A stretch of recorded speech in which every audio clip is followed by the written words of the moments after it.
Rugby is a tough physical sport, often referred to as a beastly game played by gentlemen. But it's at St. Thomas High School where the gentlemen are taking their game to an even higher level.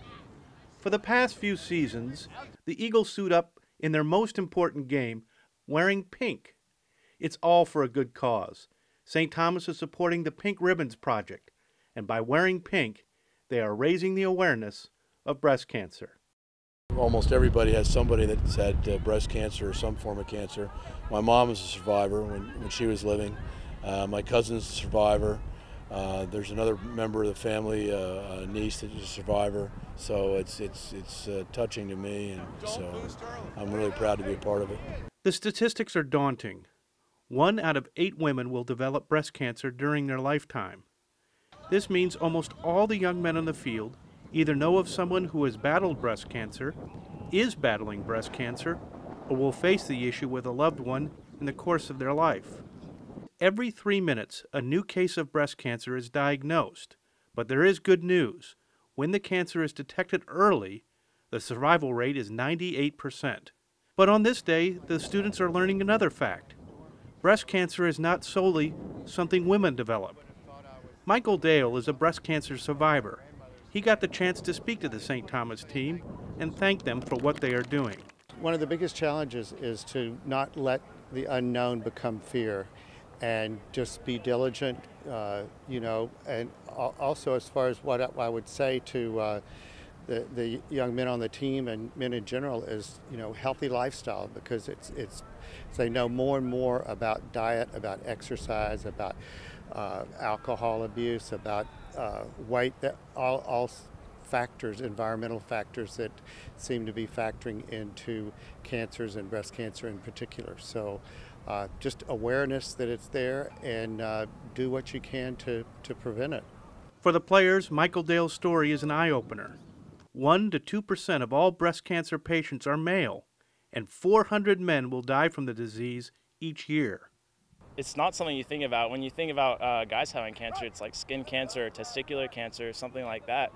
But breast cancer isn't really on the radar, and just to know that it's out there, it's just an eye-opener that there's so many things that you don't know out in the world. It's pretty shocking to me. I'd heard before that men could get breast cancer, and I'd never actually met anybody who had breast cancer before that, any men before that had breast cancer. And it just touches me even more. It makes me realize, I could be affected by this. I could be helping myself. I could be helping my brother, my family, my friends, even more. Well, it came as a pretty big shock. Although breast cancer had been in my family, both of my grandmothers had breast cancer, and numerous friends, but I never imagined that I was at risk to develop it. So I was rather surprised.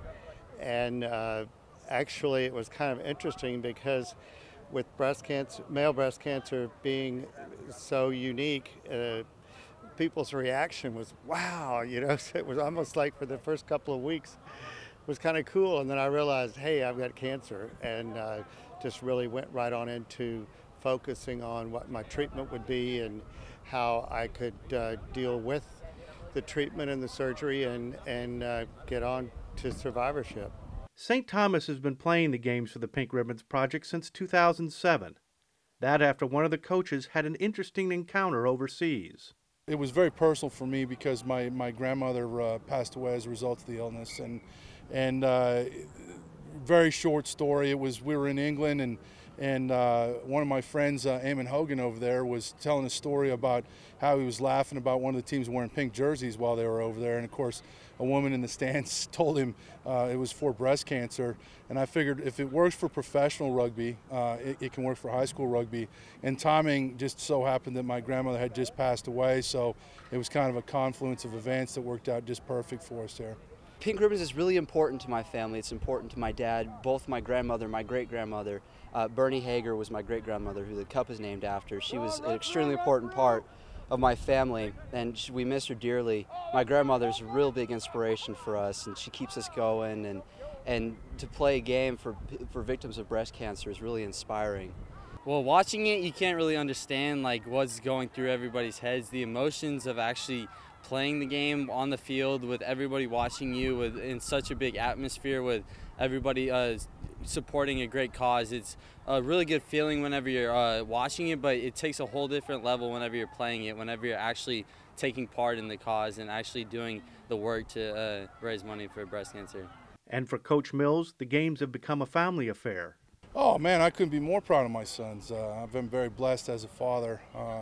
This is all three of my sons now play for St. Thomas, and all three of them have been involved with Pink Ribbons, so it's quite a thrill for us, and it's a kind of a statement to my grandmother, you know, who they all were very fortunate enough to have known and grown up around. So it's a big family deal.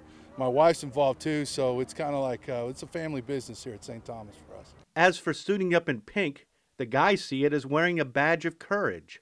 Well, pink is a man's color, first of all, so I mean, we love it. We absolutely love it. We wear the jerseys around the school. People ask us what the deal is, and we love telling people that we're out there helping the community, helping those in need. I love the colors, so it's a great fit. The annual event has raised more than $32,000 for the Pink Ribbons Project, but the dollars only tell a small part of the story. The impact on the team lasts a lifetime. For guys to tell us that this is something they'll remember for the rest of their lives, it not only warms the heart, but it makes everything that we do seem worthwhile, because we know that if we touch one guy, he's going to touch somebody else, and it's going to have a huge effect throughout our state and hopefully around the country. This year's game for the Pink Ribbons Project will be played Friday night, April 8th, against their rival St. Pius. It's senior night, and a banquet will be held after the match. Well, it's a big game in a number of ways. One, it's our last home game this year. Two, the Pink Ribbons event has become a really magical event for us. It's gained a following all its own outside the normal rugby community and outside the normal St. Thomas community. And of course, we're playing our arch rivals St. Pius to boot, so with one of our former staff members on the team here coaching them. So there's a million reasons why it's a big game. And we're doing good works. We're raising money to help cure a deadly disease, and it feels pretty good. For more information about the game and the Pink Ribbons Project, visit our website, pinkribbons.org.